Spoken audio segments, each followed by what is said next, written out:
కాదు, కానీ దానికి బిగ్ టీవీ ఒక సామాజిక బాధ్యతతో ఈ ఇష్యూ మీద ఎక్కువ ఫోకస్ చేస్తుంది. యాక్చువల్లీ బెట్టింగ్ యాప్లు ఉండకూడదు, బెట్టింగ్ యాప్ను పూర్తిగా నిర్మూలించాలి, బెట్టింగ్ యాప్ల మీద ప్రమోషన్స్ పూర్తిగా బ్యాన్ చేయాలి. వీటి మీద బిగ్ టీవీ మొత్తం టోటల్గా అదే ఫైట్లో చేస్తుంది. మేము కూడా అట్లాగే బెట్టింగ్ యాప్ను మనం సుప్రీంకోర్టులో పిల్ వేస్తున్నామండి. సుప్రీంకోర్టులో పబ్లిక్ ఇంట్రెస్ట్ లిటిగేషన్ వేస్తున్నాము ఆల్రెడీ. ఇక్కడ అన్వేష్ గురించి మనం ఎందుకు మాట్లాడుకోవాల్సి వచ్చిందంటే, ఒక డెమోక్రటిక్ లాంగ్వేజ్లో ఒక మంచి భాషలో అతను విమర్శించి ఉంటే బెట్టింగ్ యాప్స్ను ప్రమోట్ చేసిన వాళ్ళందరినీ అప్పుడు అన్వేషణ ఎత్తి మీద పెట్టుకుని మనం ఊరేగుతాం. అసలు అన్వేష్ అంత ఇంత అని చెప్పి మనమే లైవ్ ఇస్తాం. కానీ అతను తల్లుల గురించి, ఆడవాళ్ళ గురించి, అవతల తప్పు చేసి ఉండొచ్చు, తప్పు చేసినందుకు పోలీస్ డిపార్ట్మెంట్ యాక్షన్ తీసుకుంటుంది, వాళ్ళందరినీ అరెస్ట్ చేస్తుంది. 6 నెలలు కాబట్టి 6 సంవత్సరాలు జైలు పడేయమనండి, ఎవరికి అభ్యంతరం లేదు ఈ ప్రమోట్ చేసిన వాళ్ళని. కానీ వాళ్ళ ఇంట్లో తల్లులు, భార్యలు ఏం చేశారు? ఇతను కూడా ఒక తల్లి ఉంది కదా, దాన్నే మేము ఇవాళ కోచింగ్ చేస్తున్నాం. సోషల్ మీడియాలో ఈ వల్గర్ లాంగ్వేజ్ వాడటం, అది ఇమ్రాన్ తల్లినైనా, లేకపోతే భయ్యా సన్నీ యాదవ్ తల్లినైనా, లేకపోతే అలీ భార్యనైనా, వీళ్ళందరినీ తిట్టడం మీద మా అభ్యంతరం మరోసారి చెప్తున్నాం, మరోసారి క్లారిటీ ఇస్తున్నాం.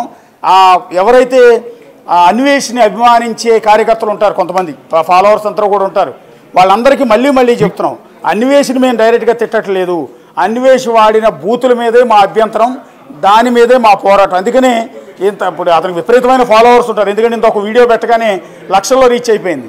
సో అతను చూస్తూ ఉన్నారు, తప్పేమి లేదు. కానీ ఇప్పుడు ఇతని పైన కేసు ఫైల్ చేసి, అలాగే ఇప్పుడు ఇతను ఏదైతే యూట్యూబ్ ఛానల్ ఉందో ఆ ఛానల్ సబ్స్క్రిప్షన్ పెంచుకోవటానికి, తద్వారా మానిటైజేషన్ ఎక్కువ రావటానికి అతని ప్రయత్నం కదా. ఇతను ఇలా వల్గర్ లాంగ్వేజ్, బూతులు ఇట్లా మాట్లాడుతున్నాడు, వేరే వాళ్ళ ఆత్మగౌరవానికి భంగం కలిగించేట్టు మాట్లాడుతున్నాడు అని అతన్ని ఆ ఛానల్ ని మీద బ్యాన్ పెట్టించలేమా మనం? అసలు సిసిపిఏ గైడ్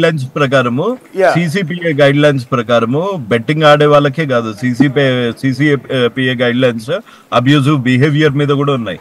దాంట్లో సివియర్ పనిష్మెంట్ ఏంటి అంటే imposing A ban on those accounts. అది ఒక సీనియర్ ఆఫీసర్ ఎవరన్నా దాన్ని తీసుకొని ఒక కేసు అన్నది పెడితే దాన్ని రెఫరెన్స్ గా తీసుకొని డెఫినెట్ గా అతని సోషల్ మీడియా అకౌంట్స్, హ్యాండిల్స్ అన్ని బ్లాక్ అయిపోతాయండి. ఓకే, ఇక్కడ రవి గారు అండ్ కృష్ణకుమార్ గారు, ఒకటి ఇందాక మీరు అన్నారు, ఇతను గతంలో బెట్టింగ్ యాప్స్ అవసరం అయితే నేను కూడా ప్రమోట్ చేస్తాను, డబ్బులు మాకు వస్తాయి అన్న వీడియో ఇప్పుడే మా దగ్గరికి వచ్చింది. ఒకసారి ఆ వీడియో కూడా ప్లే చేస్తాను, వినండి. చెయ్యండి, దానిలో బూతులు కూడా ఉన్నాయి.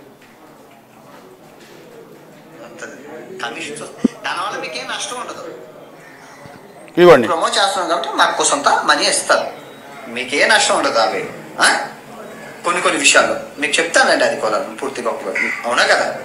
ఇప్పుడు నాకు కొత్త కాలుతుంది అనమాట.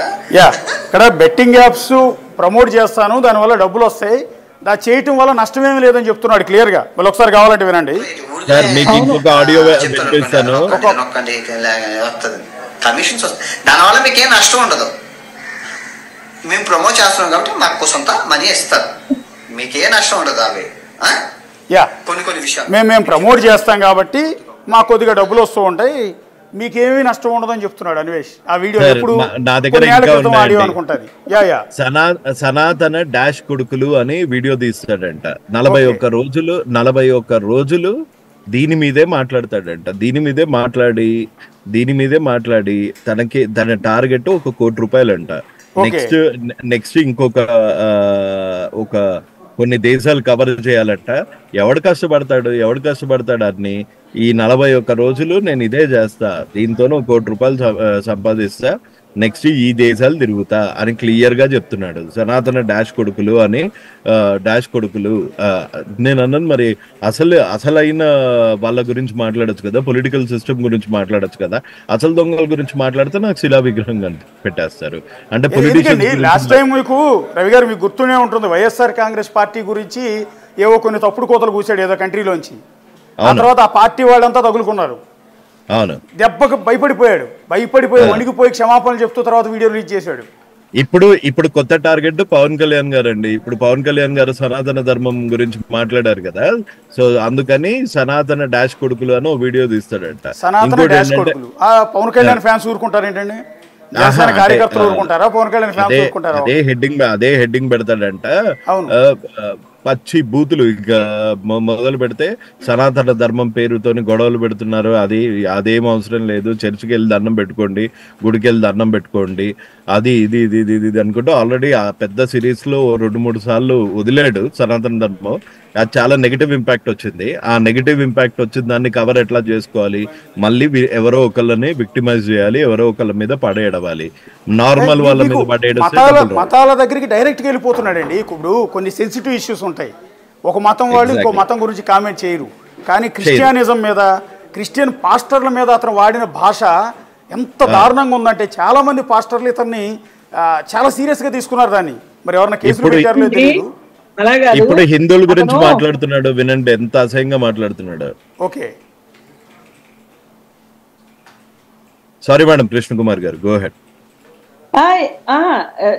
ఇప్పుడు అలీ వైఫ్ చనిపోవాలి, ఆ వీడియోలు చేసినందుకు అల్లా అంటూ ఉంటే జరగాలి అంటున్నాడు. అవును, మరి సరే, మరి ఈ మిగతా వాళ్ళందరూ మేజర్ పీపుల్ హిందువులే కదా. అవును, మరి హిందూ దేవుళ్ళు ఉంటే వీళ్ళు వీళ్ళల్లో కూడా చచ్చిపో